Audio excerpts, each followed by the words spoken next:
இதில் நம்மில் சில நல்லவர்களும் இருக்கிறார்கள், ஜின்களில் நல்ல ஜின்களும் இருக்கிறாங்க.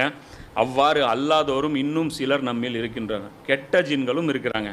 அந்த கெட்ட ஜின்கள் தான் மனுஷனோட டைப் வச்சுக்கிட்டு அவங்களோட கையில் போட்டு வச்சுக்கிட்டு இவங்க 2 பேரும் சேர்ந்து சுற்றுறாங்க. நாம் பல வழிகளில் பிளவுண்டு கிடக்கிறோம். அங்கேயும் ஃபித்னா ஃபிர்கா இருக்குது பாருங்க, அங்கேயும் சலஃபிசமு வஹாபிசமு எல்லாம் இருக்குது.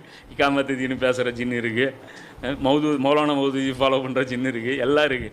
மேலும் நம்மால் பூமியில் அல்லாவை வென்றிட முடியாது என்பதையும் எங்கேனும் ஓடி சென்று அவனை தோல்வியுற செய்திட முடியாது என்பதையும் நாங்கள் அறிந்திருந்தோம்.